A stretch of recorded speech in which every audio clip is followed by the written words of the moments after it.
said, when you guys told us our plan, I was thinking, oh, okay, we'll just see how this goes. But you guys did it, and I was so amazed. Tell us more about that. So I think that goes to the quality of the stories that we received. So I think that, it's not as if everybody that put in their stories we published. It goes to the quality of the amount and the quality of stories that we received, that it was easier to publish so fast. And we were pretty dedicated to the idea that we'd go back straight away to people. We were pretty dedicated to saying, if a story, we think the stories that are being told, which are fiction, they have to be fiction. If the fiction story that's being told needs to be heard, we want to provide a place for it. And so it was really fast, but it was like, when you're passionate about something, I feel like anyone who's an artist has felt like this. When you're passionate about something, you just want it to happen. And Emmaline talked about being passionate about our communities, and I think a lot of us who are islanders can really relate to this, and you're passionate about it because you think this is something which I believe can make a difference. You can make it happen. You know what? This is not unusual. What I'd say is, because it's not an individual effort. This wasn't a Lani and I, two people effort. It wasn't, by and large, there were 38 women who were behind this, all of us pushing it forward. When we were going back with edits, people were turning them around really fast. That's how it happened so fast, because we had a community of people behind us. And to be honest, that is so many of us in the island's superpower. We have this amazing ability to, as a community, come in behind things and push them forward. And if you have had that experience, like I think all of us have, that's something that, man, anytime you have a fa'alava saying as a Samoan, anytime you have a fa'alava, you will see impossible things happen. Things that you never thought could happen in 1 or 2 days, all of a sudden it's happening, right? And that's what I think our superpower is as island communities, the ability to get in behind and push things and really make them work. So yeah, that's not a me and Lani thing, that's an all of us thing. Yeah. I think that's one of the reasons that I found was important to submit to this novel too, was that whole village feel I got from it. Writing is a solo act, and it can be really lonely sometimes too. And so to have to be involved in a community of writers, it makes it so much easier and so much more interesting, and you learn things from each other. So my next question is for everyone. Why was contributing to VA important for you? I told you she was going to look at you first. That's why you don't sit next to the pen. Shall we? Why was it important? I think you're running. I think for me, because I know most of the people who were in the writing group, and I'd spent so much time drinking wine at Sisilia's house, complaining about my life, not even my writing. It felt safe. So for me, it was like, oh yeah, I trust these people with my writing. I trust them with my ideas. I know that they won't take it and run, and they won't criticize me to the point where I don't want to write ever again, which has happened. I've submitted to publishers before, and they've come back and been like, this, and this, and this, and this is wrong, and you're just like, what? My baby? But so I think it felt like a safe space. It is a safe space, and I trusted the people that I was working with, and that's a really massive thing for me. Yeah. Love your answer. I am a little bit different to Emmaline and I guess Ria, as I wasn't part of that inside, very elite, I guess, wine and writing group. I never got invites too, don't worry. So I am a little bit more of a random, socially, but I knew it was a safe space quite quickly. So I came in through Lani Young's message. Again, the pressure, no pressure. 2-week turnaround. Hi, we don't really talk. I met Lani through our blogging days back in 2010 to 2012 was when a lot of Pacific women were writing online. And so when she approached, she said, do you really write fiction? And I said, nope. And she's like, good, write a fiction in 2 weeks. So she added me to the group. And the way Lani and Sisilia talked about their philosophy on writing or them as editors, what they want out of VA, I knew it would just be a safe space for my story. Like Emmaline, I have submitted to editors and publishers who would come back with edits on work and they didn't get it, or there were a lot of context that they missed, and so they're like, I don't think this part of your article makes sense. And I'm like, no, that's the important bit. So when I submitted a first draft to Lani and Sisilia, and I was like, I don't know if this is what you're looking for. And then in their very quick turnaround, 1 or 2 days, their feedback of why they liked the story was exactly the reason I wrote it. And I'm like, oh, editors who get it, like the girls who get it. And yeah, that was to have my writing received and seen the way it was. I knew that this was like a very trusted and safe space. Yeah, similar. Like Sisilia and I did our Masters of Creative Writing together a few years back, and we just had this really racist experience of being the only 2 Pacific students in the class and having like Pākehā students say things like, oh no, but you 2 are so lucky or so privileged because you can write about something different. And it's so, like, poor us, we could only write about things that are vanilla.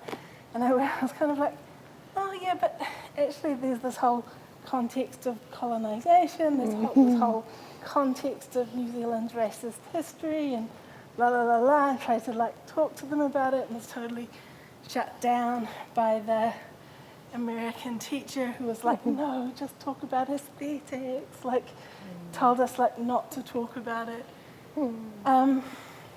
And so we had this experience of the writing world just being like fairly toxic, so that's like such a downer. And yeah, and when you have that kind of experience, it's really, it really knocks you. And we kind of came away from that feeling really knocked, but also just really angry and like, we've got to change this. And so, of course, when Ria came up with this project, I was like, yeah, I'm totally in, because this is a context where I know that my words are going to be treated with respect and they're going to be treated with mana, and that's, you know, what's often missing. So for me, personally, I had to push past that feeling of I'm not good enough, and also push past this feeling. I've always felt like I've never been brown enough. I know this is such a stupid thing to think of, but you know, the sort of upbringing that I've had, where I've had to like straddle 2 different worlds, you know, the Pākehā side of my whakapapa through my dad, and my Māori and Pacifica whakapapa as well. In Pākehā world I'm too brown, and I always felt like in the Pacifica world I was too white, and it was, I think, having that opportunity of actually meeting all of these wonderful women, and for them to instill confidence in me that I am good enough. And I've never really had any of my creative writing attached to my actual name. I sort of person I am, I tend to publish things under pen names that nobody will ever know about. And just to see people's like reactions, and I even Wattpad, which I think of as, but I think it's like a good avenue for just getting out things and just seeing how younger people actually think about it as well, has been really good. But I think also for me, just with the sort of work that I do as well, a lot of people don't tend to think of people who work in cybersecurity as being very creative people. And I think having that creative process and using it as an outlet for all of the feelings that I have inside of me, it helps my work, helps to clear the fog that is in my brain as well. And yeah, and the other thing for me is like when I submitted my poem, I had written a short story and I was like, no, this is not good enough. But I was also in the middle of my night shift rotation, and if anyone works in cybersecurity, especially in security operations, you'll understand how incredibly hard and taxing it is. You work incredibly long shifts, And yeah, I was crying, and Sisilia gave me a 2-day extension past the deadline because she really wanted me to submit. And so what is in the book only took me maybe 20, maybe 30 minutes to write. I find my best writing is when I'm under a huge amount of pressure. It just comes out of me. It's just like I don't have the opportunity to procrastinate. You know, I procrastinate a lot. I'm, you know, grade A procrastinator. You know, having ADHD. You know, that's what I'm like. But just to have that very, very tight, I was like, I'm going to do it. And I actually wrote it during my dinner break on my shift and sent it off to Sisilia. And I was like, oh God, this is not good enough. Again, like self-doubt. And I was like, oh no, this is not good enough. And both Sisilia and Lani were really happy with my work. And yeah, just it helped me to convey a lot of feelings I had inside about my tupuna. And I just, I wanted to submit more, but for me, just what I submitted I thought was enough at that time. And then kind of gives me the confidence, like, oh, I'm actually published, maybe I can have a bit more confidence myself, and maybe I could try and get more of my work published under my own name, and not be so scared about what people may think of it. And so I'm really thankful for the opportunity that I've been given. It's been great, yeah. So is Denise your real name, or is it? Yes, it is my real name. Okay. It is my real name. So have I just been calling you your pen name all this time? No. Okay. Yeah. No. So yeah, it's just it's just been wonderful, and just the wonderful feedback that I've had from people within the cybersecurity community, both in here in Aotearoa and overseas, has been absolutely amazing. I've had my team at work fully support what I've been doing, and I think that's just really cool just to have that. People are like, oh yeah, it's and I think also being published, believe it or not, just gives me a bit more confidence to be able to talk at different events, even though I may not be talking about my writing, but just talking about the industry that I work in. I think it's really important, and just being a role model for other Māori and Pacifica out there as well, because there's not a lot of us, brown people in cybersecurity, and yeah. And when they hear that I write as well, that seems to really excite them. Like, oh well, you're in cybersecurity and you write things. That's that's even better. So, yeah. Is my mic working?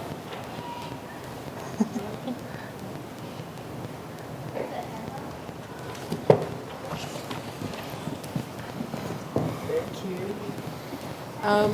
you. I had a similar experience. When I was enrolled in a Masters of Creative Writing course, of being the only Pacific Islander in the course, and having that same kind of reaction from the Palangi students, thinking that I had it easy, which I didn't understand. But so I completely understood where Tulia and Sisilia were coming from, and I was part of the Facebook group, but I didn't actually make it to Sisilia's to drink the wine.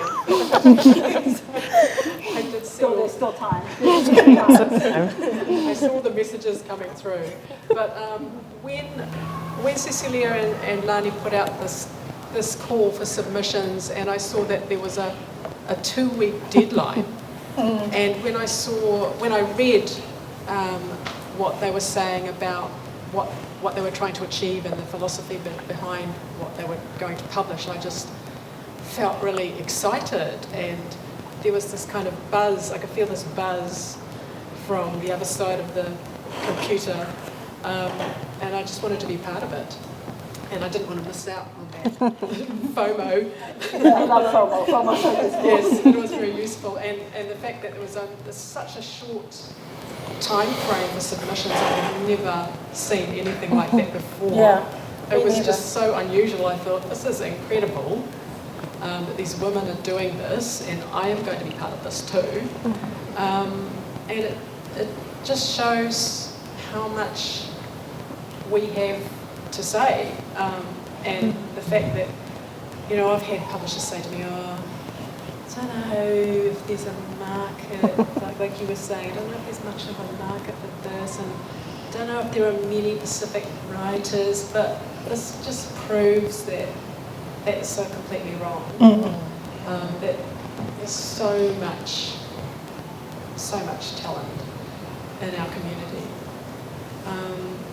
And I had these pieces of flash fiction that I had sent out that nobody had accepted. I, sent them out, so I thought, I'll just throw these in. And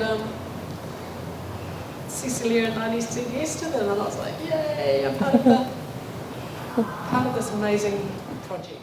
And to all of them. We were so keen for all of them. I know. There were 4 pieces, and we're like, yes, please give us all 4. Couldn't believe it. So yeah, it was really exciting, and I think the whole project was really exciting right from the start. And to produce such a book of quality, like in that short time, like when I read through it, like all the stories are really rich and different and unique.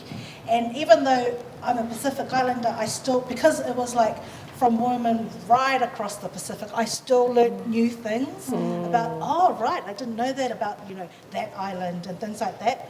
So yeah, really, really amazed. Well done.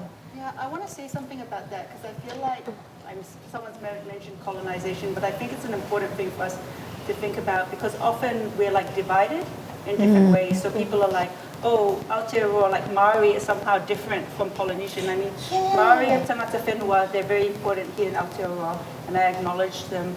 But they are part of us as well, and we are part of them. And same with Hawaii is another example. Somehow people are like, oh no, they're different because their country has been colonized. They're not different because their country has been colonized. They're part of us. The Chamorro people as well, they're part of us. And that's a really important thing to say.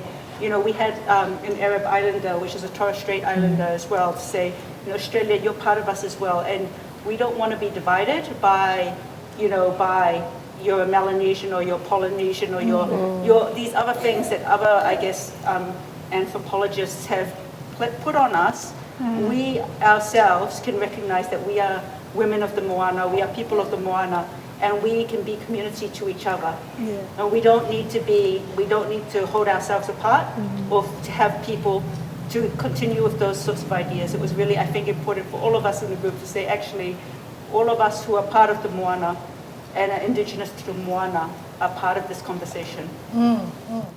There's been so many times where I've heard people like Māori and Pacific Islanders like with different people, and it's like, Māoris are from Aotearoa, and Aotearoa is a Pacific island, right? It's amazing how they just like separate us. You brought up a good point. So you submitted stories you had already written. I did that too, because I thought, oh my God, there's no way I'm going to produce a story in 2 weeks. And so I said to I remember saying to Sisilia, can I just mold an old story into like the theme? And she was like, yeah, sure. That's one of the tricks of the trade too, writers, like anyone who wants to write. You can use old stories and just mold them into anything. So did all of you, like the rest of you, write from scratch? Yeah. Wow. Well, cheers to us, Gina. That's amazing. Okay.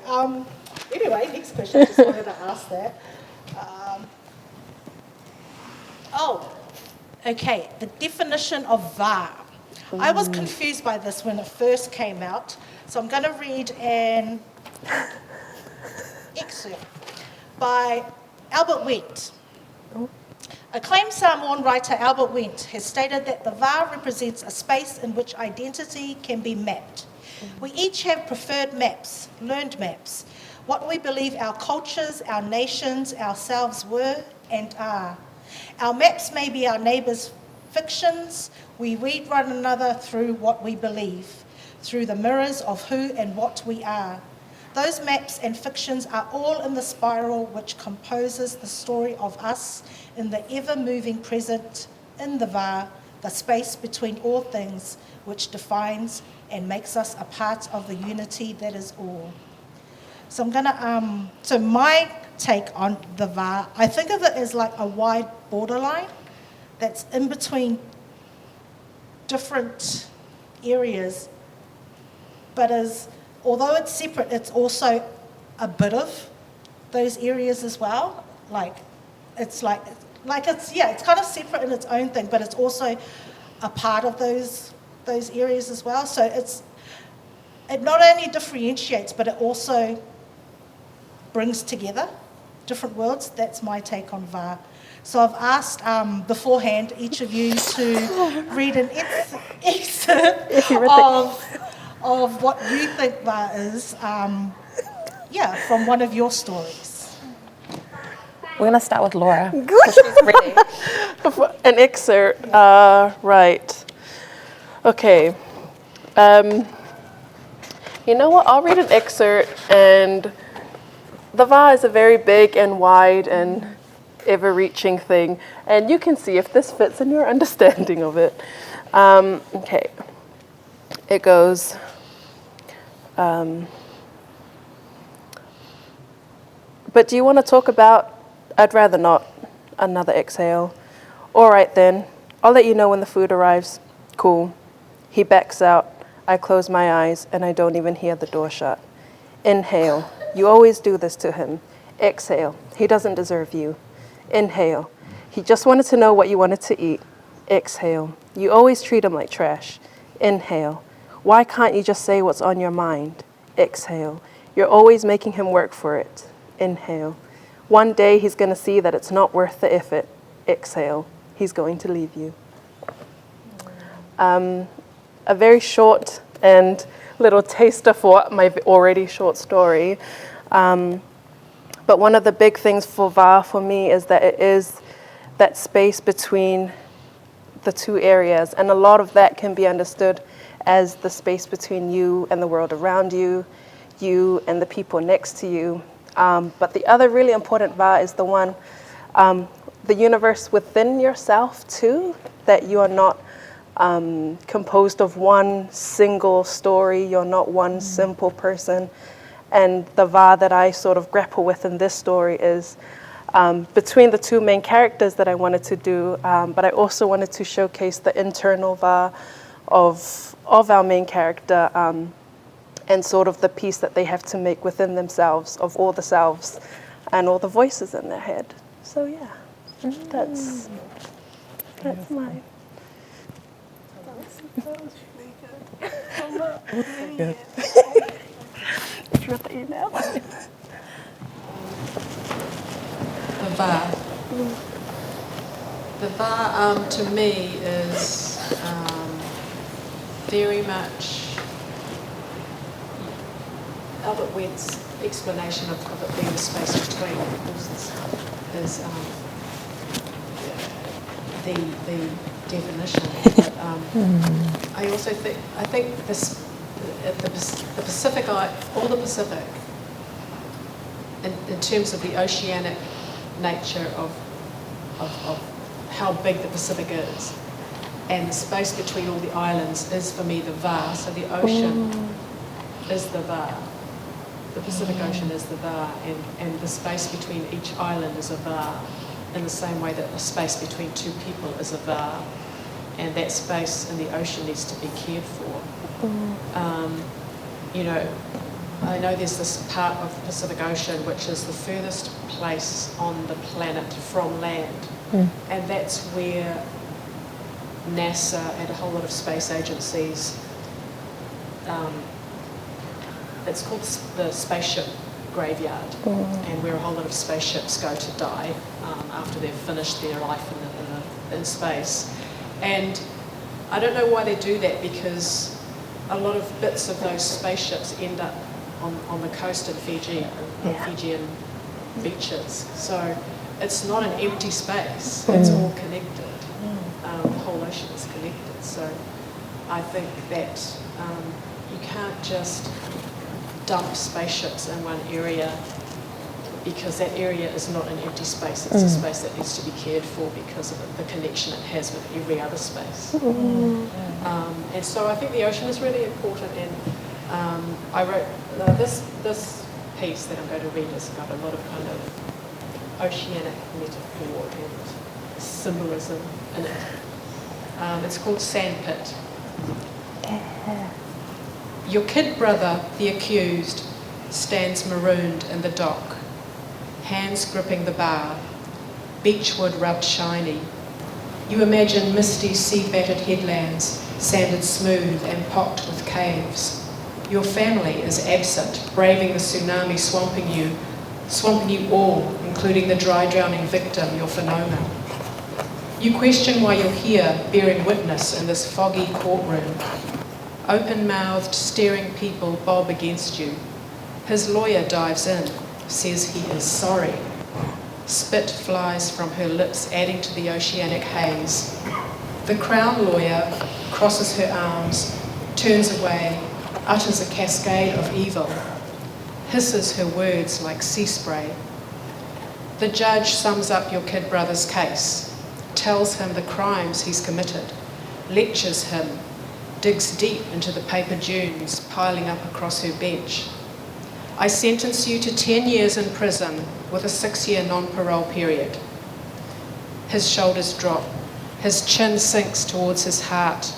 All these words suffocate you, fill your ears, nostrils, eyes, mouth, the same way dry sand smothered you when you pitched your 4-year-old body headfirst into the hole in the sand pit. He played close to you in the sand that day, tipped himself into a shallow dip, performed a wobbly headstand. You copied him, his happy freewheel, but you dug a much deeper hole for yourself. Sand collapsed around you, fell into your nostrils, eyes, ears, mouth, your arms pinned to your sides. Unable to escape, frantic, you choked and kicked. Tiny hands pulled your legs until he dragged you free. You ran into the house, tears tracking your face, grit between your teeth. He turns to you now, lifts his chin as guards lead him from the sand-coloured box. He's dug a deep hole for himself, a chasm. You cannot drag him free. He disappears into the mist. Waves of people carry you out. You let the current take you.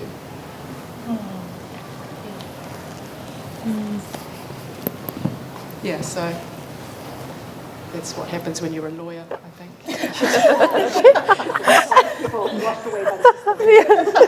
Oceans. Yeah. Caught in the system and off you go. I think what you mentioned about the ocean is an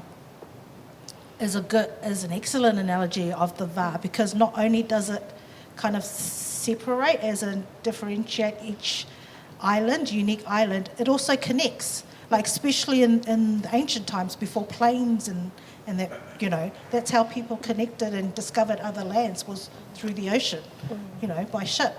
So yeah, totally agree with you there. Who's next?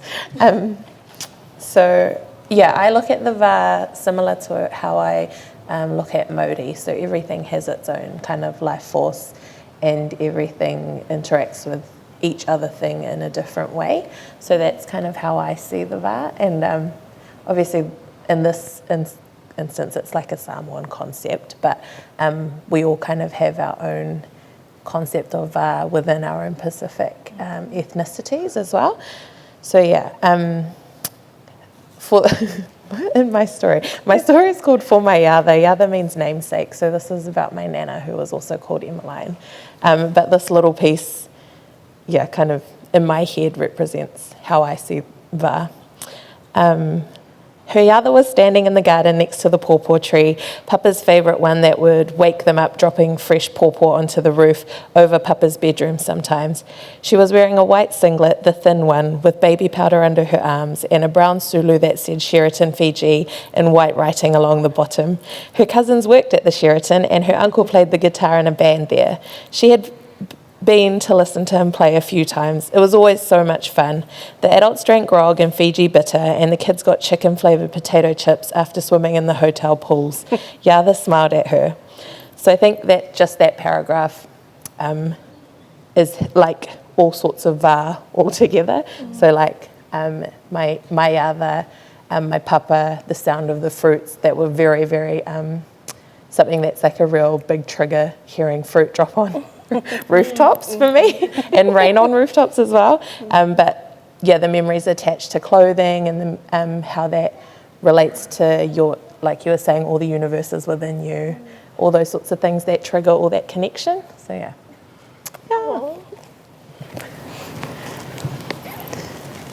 I can go next if you'd like.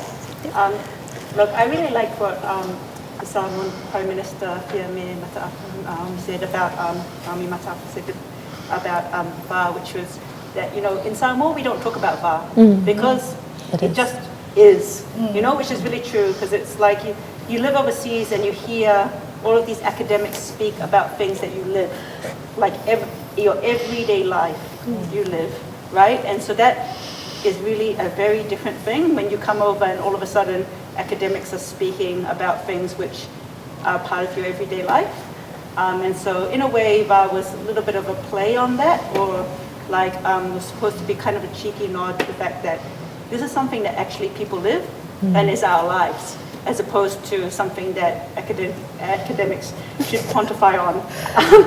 And so, and I, you know, I mentioned the art by Lalo Vaitista and the placement of va was like, it was a deliberate choice. We did that deliberately because I also talk about the life force of a woman and the what women bring into the world, and you know, in terms of both children and stories, and how what that brings into the world. And my story that I'm going to read a little excerpt from is called Toailoa, which speaks about the old stories. It's talking about the way that we write our myths, or the storytelling that we do in Samoa, and these would have never been written down.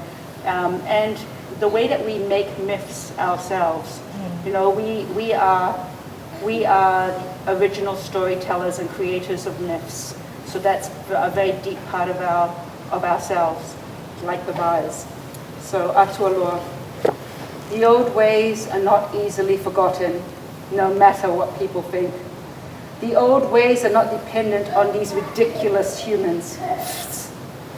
The old ways do not rely on their own remembering. People and their thoughts are so limited. I think about the things they say about me, Toailoa, the long god. Ha! How unimaginative. It is unbecoming of an atua to eye roll, but hard eye roll. I am a god of hundreds. I am a god of household and home, the god of small and many. I am a god of multiplying things unnoticed, unnoticed, unnoticed. Which is why I love fua, just fua, not named for the fragrant pua tucked as say lovingly behind a precious daughter's ear, or the strong, relentless te wila that stands up defiant red to the island heat, or the vibrant, unashamed aute, or the exotic, introduced rosa, just for a nondescript, not named flower. Anybody else? I can read. One of my, it's kind of, I guess, about the kind of connections to the ancestors kind of thing. Turukawa. It begins with Turukawa, the hawk goddess who was mother to the first humans. On the first day of the implantation, Mere Ubers to the fertility clinic by herself, and then Ubers home by herself. She's had 2 previous implantations. This is her last embryo, created in an IVF cycle, which has cost her $25,000, an amount she finds unimaginable. There's no way she can afford another cycle if it fails. She feels a moment of self-pity in the Uber, of not having a partner to go with her, but admits to herself that it's easier than involving others. She thinks of Turukawa, the hawk goddess, with her expansive blue-grey wings and orange eyes. The feathers on Turukawa's chest are pale pink, the colour of the sky at dusk.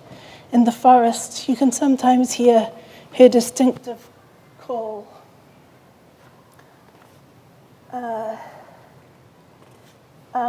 In Suva, the year before, Mere drank black tea with ginger in it with her uncle.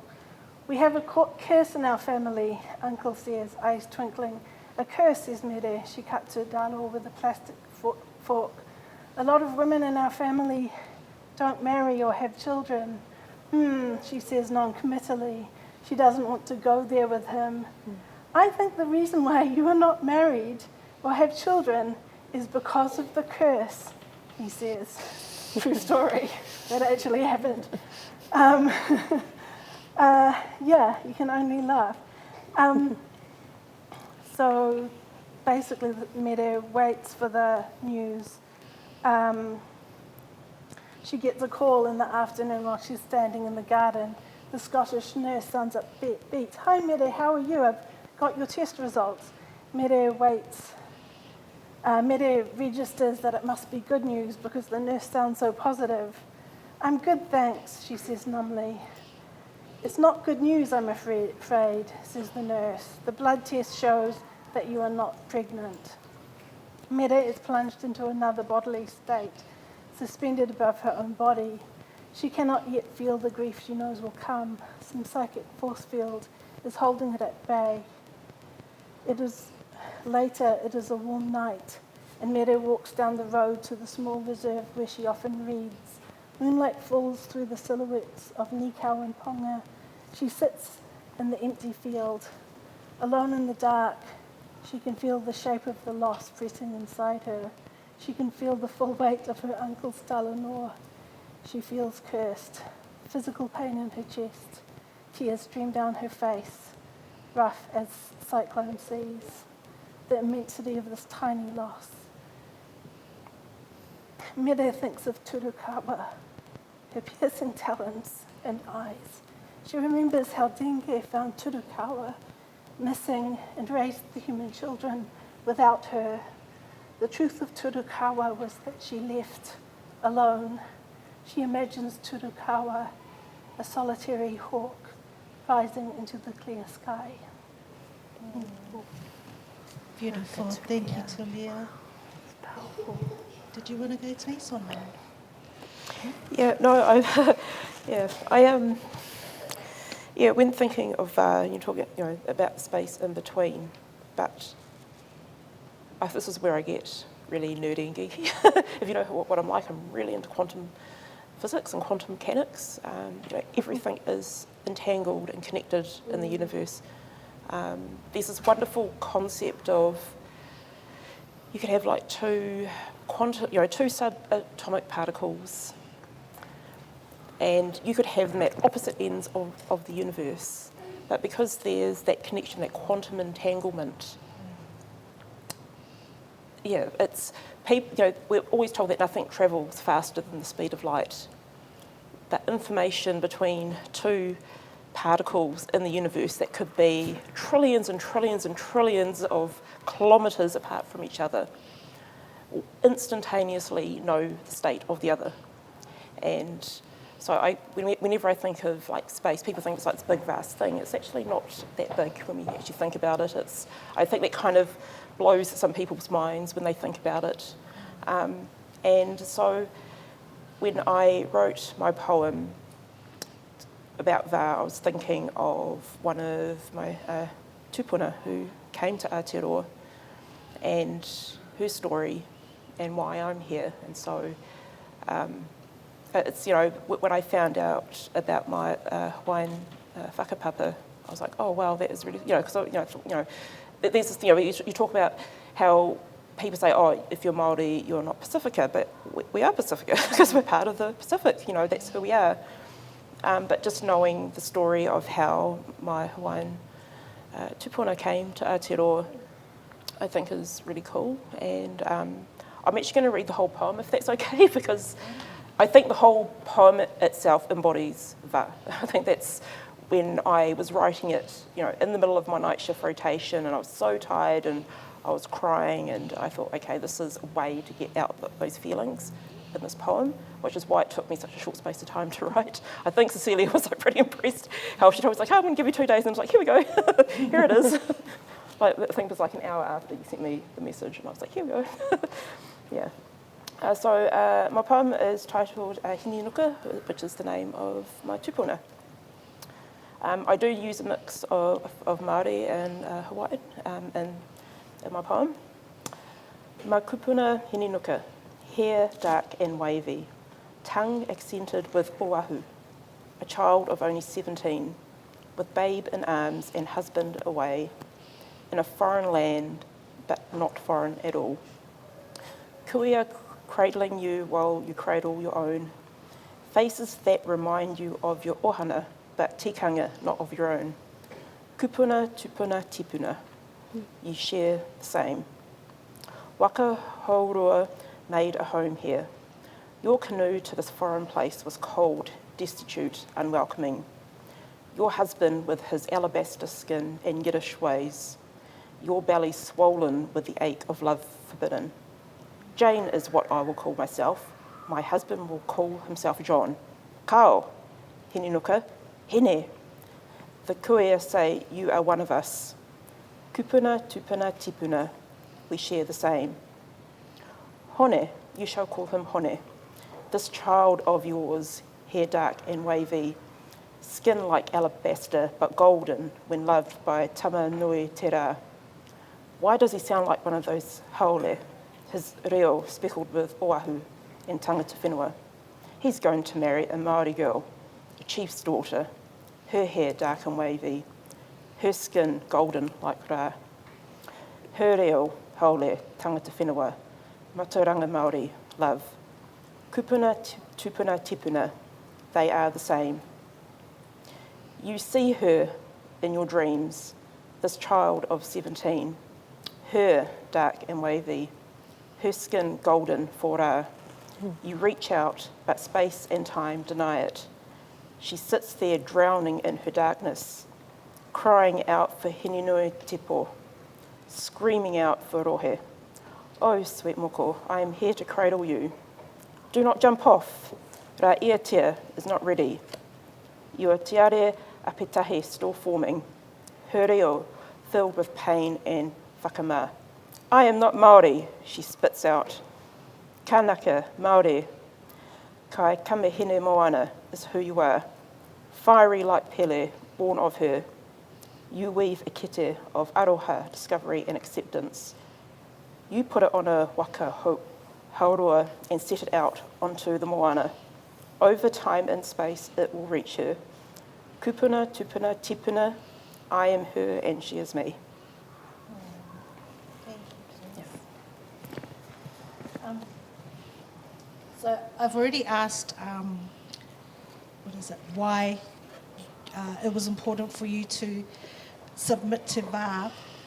But now as writers, as your own writers, as you know, your own writers, why do you write? What keeps you writing? Like for me, when I started spoken word, I did it just to purge, like depression, things like depression, sexual abuse, because no one else was writing about it, and it started making me angry. So I did it to purge. And then one time, I think it was Tusiata's class, because she used to teach at MIT. We had to read something that was part of the assignment, and I had forgot to do the homework, so I thought I'll just read one of the poems.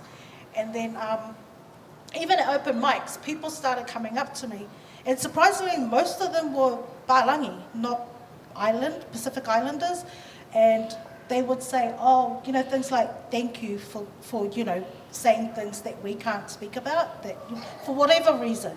And so that started to be my thing, was like, yeah, why aren't people speaking about this? And as well as healing for me, it was also to kind of share common things, because it's a lot more common than people think, sexual abuse and depression and mental health issues. And at the time when I first started, no one was writing about it, but I'm so glad now. Like even youth, rangatahi of the next generation, they're starting to write about it now. So I feel like I've healed from that, so I've moved on from those poems. But I also feel like, you know, it's like other people have taken over now, and it's so good that young people are recognising, because, you know, these things like bullying, suicide that they're going through as well, and it's good that they're bringing their voices and being brave to share it. So after I kind of healed from that, I started, the more my poetry got recognised, I also, because I always wrote for the underdogs, that was my thing. my poems are kind of underdog poems, as my friends always used to say. I remember at a competition, what's his name, Ben Brown, said, your poetry is like lullabies for prisoners in jail. And I was like, okay, Right. that's nice. But yeah, the more my poetry got recognized, it was like, well, it was more like for the minority, because like I'm a woman, I'm a solo mum, I live in a state house, so I'm from the lower social bracket. I'm brown, and so it was more like my next kind of, I guess, development for writing became to show the Pākehā world that we can write, you know, we can be up there, and that's why I get frustrated too, that brown people get whakamā about saying what they're good at. Like, I'm not ashamed to say I'm a good writer. I can write well if I put my mind to it when I'm not procrastinating. But, you know, and our brown people especially, and women especially, should not, like, if you ask them to write a biography about, but blah, blah, blah, and understandably, it's because we're raised, be humble. That's one of our things. Respect your elders, be humble, listen to your parents. That's like rules number 3. But there's a difference between showing your self-worth and showing off, I think. And I think it's important for us to stand in our worth, speak our worth, for not just for other people who are like us, and to be role models, to show them, look, see, you can get published by an academic university too. You know, you can like win awards as well, not just Bālangi, but also to say, like, show Bālangi that we're not just tokens. I've been like bringing up the racism thing. I've been to events where there was one I was asked. I entered and elderly lady, turned around and said to me, "Oh, do you mind like filling up the jugs of water that run out?"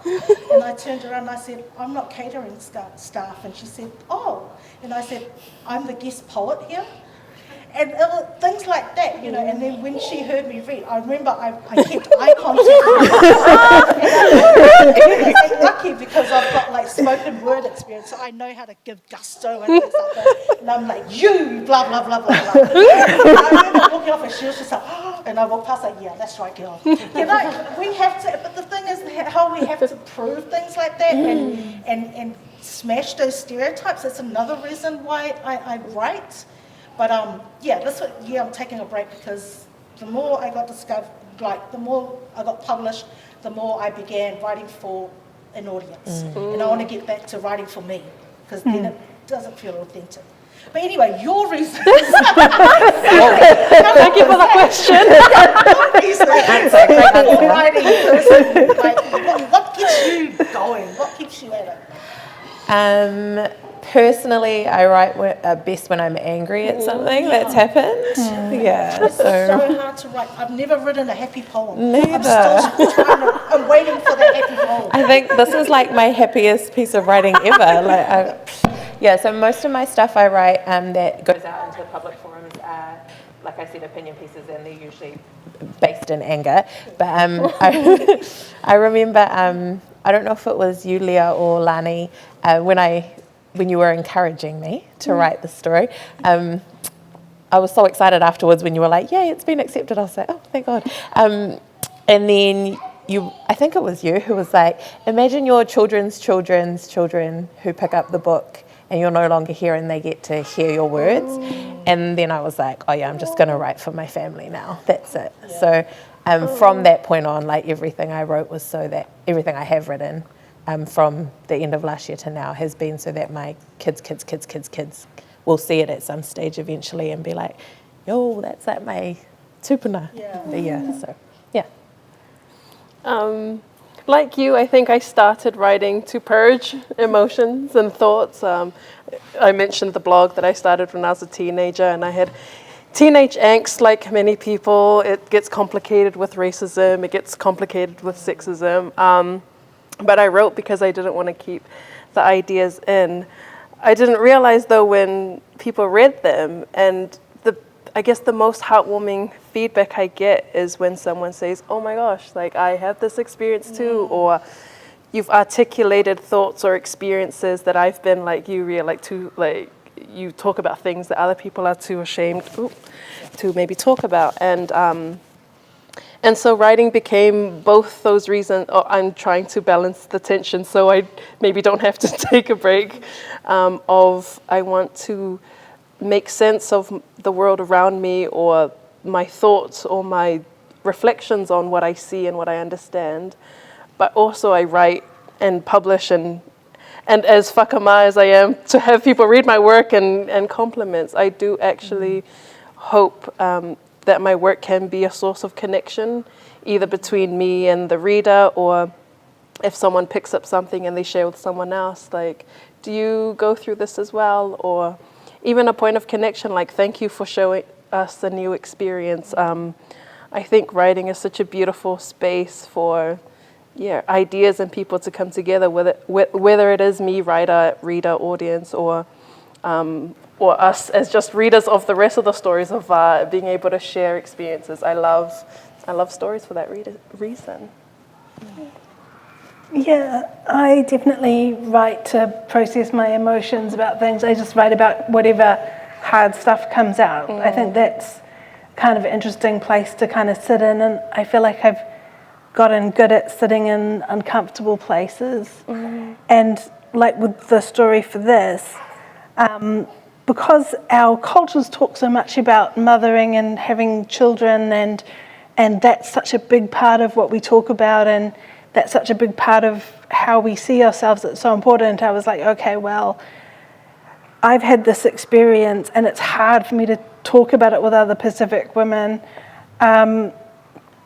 because it's so personal, but I know other women will have had the same experience, and I know that it'll have hurt them as much as it's hurt me, and maybe they'll read it. And it's just kind of that thing of you just kind of trust that other people have those same experiences as you, and if you can write closely to your experience, it's going to touch other people.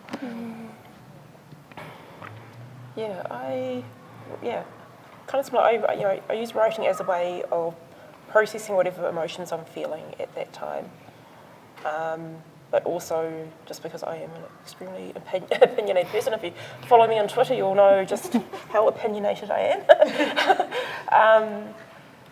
And I sometimes think a lot of us as writers, we don't count the writing that we do on social media as writing. It's like, oh yeah, it's just, whatever. We think, actual writing is, being published in a book or having an article published in a magazine or whatever it is, and we don't necessarily see the value in the writing that we do on social media. And because I do a lot of advocacy work for neurodivergent people, so especially being autistic and ADHD myself, I like to speak up on behalf of those who can't speak up for themselves. And so because of it, I'm not considered loud in terms of, like, my voice is very loud, but I'm loud in terms of, like, I'm willing to speak up for people, and I don't take no for an answer. I'm a very stubborn person. And I also write as a way of, I know it sounds really vain, but just to try and validate me as a person, because I've grown up to feel inferior for being Pacifica and for being a woman. And especially in the industry that I work in, I have to work 400% harder than everybody else in my team just to prove to people that I am worthy of being there. And one thing I found with writing is that I've been accepted more readily by people, and people don't really doubt my abilities. It's one thing I've really had to deal with being in cybersecurity, is having a lot of people doubt my skills, who are jealous of what I can do, because I am good. One thing I will say about me, I am really, really good at what I do, and I'm very loud about it. It's like, look at this, I got a certification, and I was recently nominated for a pretty huge award in my industry. Did not expect it, but I knew that rubbed a lot of people up the wrong way, and it was a lot of jealousy. And it's like, okay, I've got to work even harder to prove that I am worthy of this. So, writing is a way of, it's very cathartic for me. as I said, I most of the time just write under a secret pen name. Just whatever's like in my head, really. I've got all these completed novels sitting in my Google Drive that just sit there. I write them, I'm like, that's crap. It's going to sit there. But then what I do, I was like, oh, maybe I'll just put it up on Wattpad or whatever it is under a pen name and just see what people think of it. And some people think, oh, this is really crap, and it's like, okay, that's fine, that's your opinion. Yeah, I think it's crap now because I'm reading it now. It's like, no, this is bad. But then some people are like, oh, I actually really like what you've written, and especially when you go into that world of fanfic as well. I just love writing, and whatever way that you do it. And I also count all the technical writing that I do as well as writing. Again, we tend to think of writing as fiction, but what about all the non-fiction writing that we do? And I do a lot of it every single day in my job. I'm writing up technical reports, having to converse with customers all the time. And so that's, it all, creative writing, fiction writing helps your non-fiction writing and vice versa. And people don't realise that, but it does, And so I'm so proud to know all of these women, and we all have these different professional careers, but we're all writers at the same time, and I think that's really cool. Yeah, it's really cool.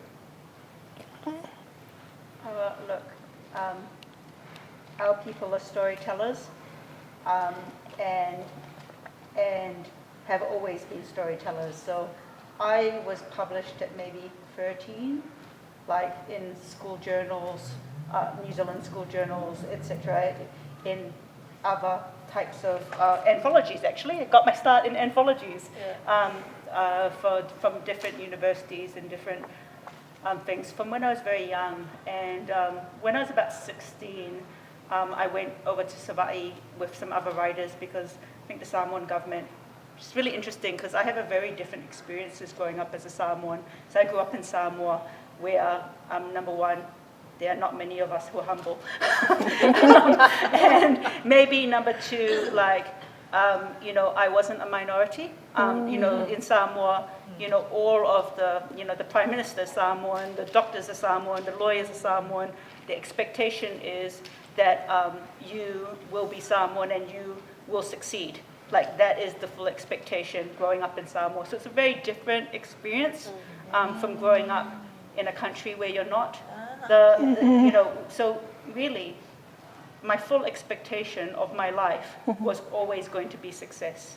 I fully expected that I would grow up and go to university, and I would grow up and be successful in whatever career I chose. And that was because I grew up in Samoa with a Bālangi mum and a Samoan father who are both here, but who brought me up to believe that. And I think that's as a Samoan woman as well, because we're quite feminist. But our people are storytellers, is what I'd say. Like, our people are storytellers, and I don't mean Samoan people, I mean Pacific people. We are storytellers, and everybody has a story, not just one, many stories in them. And you'll find this whenever you meet with other island people.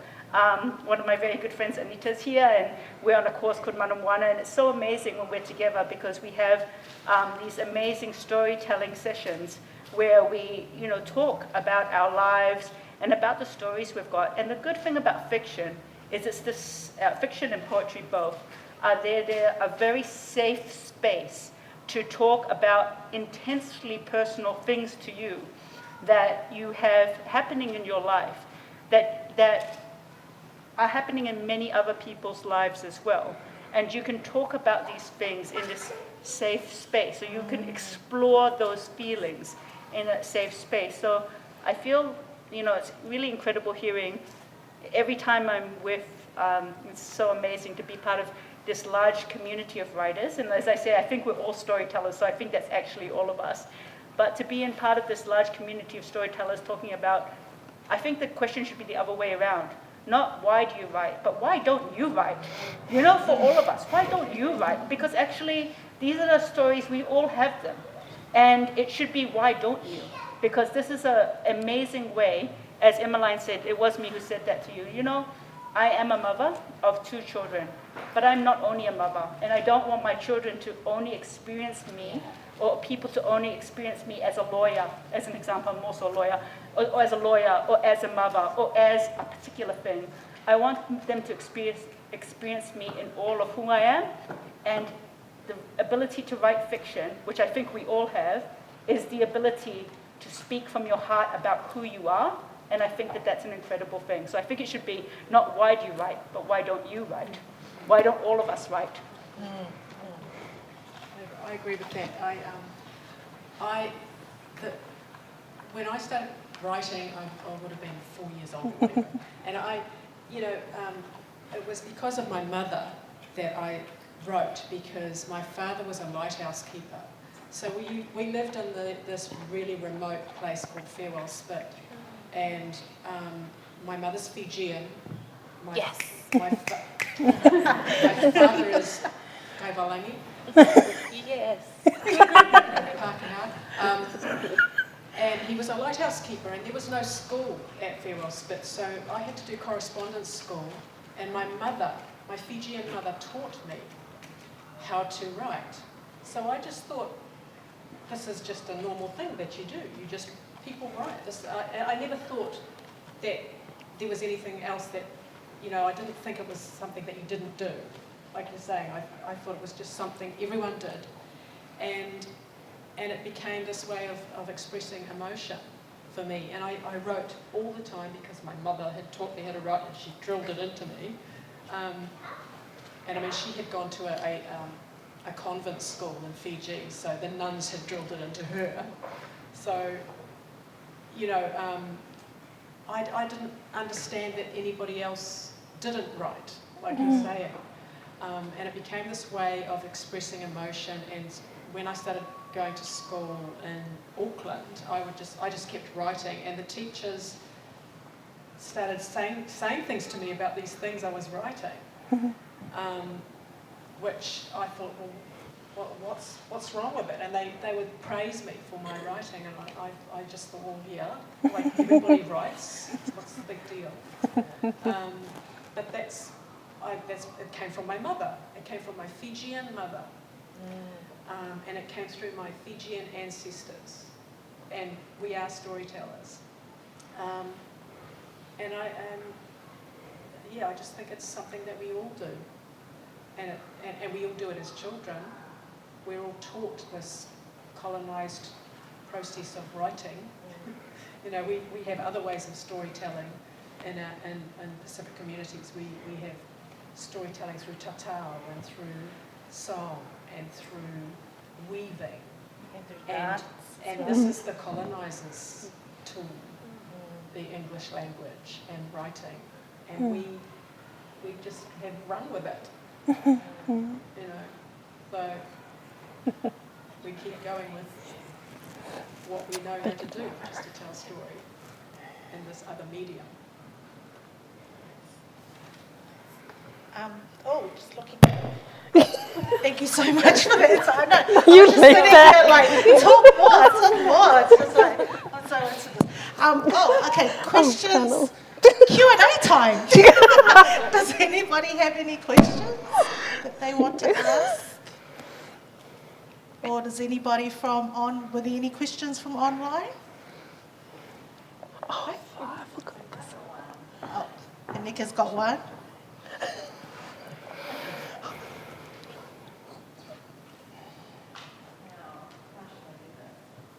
Shout it. Yeah, shout. Right, we have, I'll just come up here, we have Tulia who's in touch with us, and she is beaming in from Hawaii. Oh. Yes, she has said, mahalo nui for your stories, ike and manaho, sorry about the pronunciation, and this wonderful forum. I'm comfortable writing for professional academic purposes and uplifting the stories of others as social justice advocate, but I haven't been courageous enough to dive into creative writing as a kanaka o iwi wahine. Can you please share your mana o about where to begin? I might just jump in with this and say, you know what? The place to begin is to begin. Actually, look, I think it's really important to understand that as a Kanaka Maoli, that you stand in that all of your ancestors have have come to this perfect place in you. And the stories that you tell are not only your own, but also they are stories which will bring together every time you tell any creative story. And it doesn't matter how far that is. Like, people were like, oh, are these just going to be myths, or what are they going to be? And I'm like, no, we can write about anything. But no matter how far you might be writing about a Tinder date, a fictional story about a Tinder date. But every single piece that you write, you are the perfect outcome of your ancestors. And so you need to take that and say, you don't need to think about being published. You don't need to think about how other people are going to read it or whether people are going to understand you. As somebody who's now publishing, I say, please don't explain your writing. Nobody who's Pālangi explains their writing. Literally none of them. Don't explain your writing. There are lots of academics out there who will read your writing and explain it for you. Lots of teachers will read it and explain it. Right? You don't have to do that. What you need to do is write something that's true to yourself and your own experience. So just begin at the beginning, which is just writing. Even if that's in your head without actually physically writing it down. Others might have more to add. Yeah, I think one of the things is kind of giving yourself permission to play, because creativity comes about from making mistakes. All of the amazing innovators in the world are people willing to make mistakes. So you've got to just kind of let go of all the ideas of what it should be or what it's going to be, or trying to impress other people. You've got to just let yourself play. Sometimes that's really, really hard to do. And I think I do things to kind of there are things that just can kind of help you bring yourself into your writing. So I kind of do this thing of setting up my writing space. And sometimes I do this thing which is I light a candle and I look at the candle for a couple of minutes and I just stare into the candle flame to get out of my head so that I'm into the space of just kind of observing, and then I write. And just things like that are just kind of tricks. And the other thing I do is if I'm writing and I'm getting into the place it sounds like maybe you get into, where I'm thinking about it in a social justice kind of way, or I'm thinking about it in an academic writing kind of way, I go, what can I see? What can I smell? What can I hear? What can I touch? And I force myself into the body of my character, and I make myself observe the physical world. That's it. I would say too, have a diary or a journal, because that's a safe space and you're only writing for you, so and no one else. So once you get comfortable and confident in writing just for you, and just grow in that writing. And I would say also read a lot, of the genre that you like or that you want to write in, because reading and writing sort of go hand in hand. And one final thing I would say, which is really, it'll sound weird to some, is don't study writing, creative writing, until you've built that confidence in what kind of writer you are, what kind of stories you like to tell and things like that. Because once you study writing, I remember complaining to one of my lecturers at MIT, Anne Kennedy, who's a real prolific, awesome writer. Incredible. And I said, stories used to come to me so easy. What happened? Now I'm it takes me 3 days, because I was always asking for extensions. And so she asked me, why are you asking for extensions all the time now? And I said, stories used to come so easy to me before, and I used to enjoy writing. But now all of a sudden I'll spend 3 weeks on a stupid paragraph, and and it's not perfect. And she said, and I said, what's wrong with me? And she said, the answer to that is easy, because now that you've studied writing, you know the technicalities of writing. So you're going to edit. You're editing every sentence as you go along. So that's just you keep rewinding, going back, rewinding, going back, and I was like, oh my gosh, that's right. And so I thought, and she said, you've just got to get past that. But it made me think, you know, I wish I like indulged in my writing a lot more and built, you know, my writing for me and what, you know, my voice before I started studying. So, yeah, that's my advice. That's good advice. Love that advice, guys. So that's one more, or, okay. We have one more question.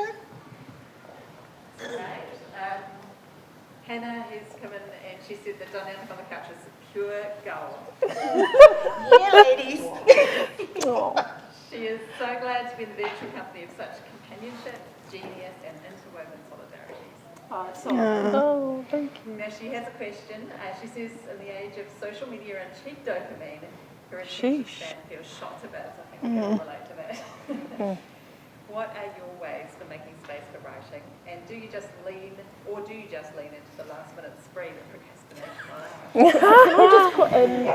Can I just say it's not cheap dopamine? I think, no, it isn't. I think it's, we really poo-poo over social media and people using their phones and stuff like that. And I really want to say there's actually nothing wrong. I know for some people it can be unhealthy, but I think for me, having ADHD, somehow I've learnt my limits when it comes to social media. And I don't think of it as cheap dopamine. It's actually good for my brain. Like, it's like, oh, well, you know, I get that good healthy hit, and it's like, okay, then I can go on for the rest of my day. But to use social media just as a way of writing, like, again, like the comments, when you're replying to somebody's post, I don't know who it was in our group was talking about, like, how much writing do we actually do when we're writing comments on social media? And I actually did an experiment, and I actually went back, okay, how much writing do I do on average a day, just purely comments on Facebook and Twitter and wherever else it is. I was like, holy crap, I write a lot. 3,000 to 5,000 words a day, if not more. And people think to themselves, I can't write 3,000 to 5,000 words. Yes, you can. You'll be really surprised at actually how much you do write every day. And with my work, I've tops most days, maybe 30 to 40,000 words I'm writing. Wow. Because, because of the sort of work I do, I do lots of technical writing. I've got to, converse with customers and write emails and write reports and do this and do that. And it's a lot of writing that I do. No wonder why my hands are so tired at the end of each shift. But yeah, social media, it's actually a really, really good tool for writing. And it's a good way of getting your dopamine as well. I'm a very passionate, I think just because I use it as a tool of managing my neurodivergence as well. And I do think, definitely people are probably using it in unhealthy ways. But I think when you find the right people in the right communities, yeah, it's actually really good. It's not cheap dopamine, it's really good dopamine. It's top quality stuff. So I'd agree with Denise and say I am a member, and I don't know what they call it. Emmaline and I are one. Administrator of a number of Facebook groups, of 2 Facebook groups, which are about writing as women, actually. So shout out to the Brilliants and also to Maitala. For both of those, I think those are really useful. But to answer that question, I think I personally do, because I do a lot of writing with my job as well, but I personally do need a hard deadline to write to. I mean, that's the reality. I've got 2 young children. I've got a full-time job. I'm very fortunate that my parents are living with me, and they've come over from Samoa and they're living with me at the moment. Thank you, COVID. So I'm very grateful for that. And they pick up they do a lot in my house to make everything work. So I'm very grateful to be part of a strong Samoan ainga that kind of gathers around and helps me. But reality is I do not have time to just write for pleasure. And I don't know very many adults who have time just to write for pleasure. I do not have time to write for pleasure. If I'm writing, so your question was, I think you asked a question earlier on about how, did people have things written beforehand? I don't have things just sitting around written. I need to write to task. And I need to do that because I just don't have time to write and put things away. Maybe if I'm writing on my phone, So if I write like a poem, I can write poems on my phone, and it's quick and easy, and it takes 5 minutes or less, you know, and then that's the structure of a poem that I'll develop later. And I do that with story ideas as well. So lots of times I'm at a particular place and a story idea hits me, and I'll write it down in my notes on my phone, and that's useful. But I will never develop that idea if I don't have something to write to. And maybe other people are more fortunate or have more time in their lives, and I applaud that and say that's freaking awesome if they've got that time. That's not my reality. But that's because I wasn't brave enough to do what Gina did as a successful writer and go, I'm leaving the law, and I'm just going to be a writer because I'm that awesome. I had to choose between the law and writing. And the law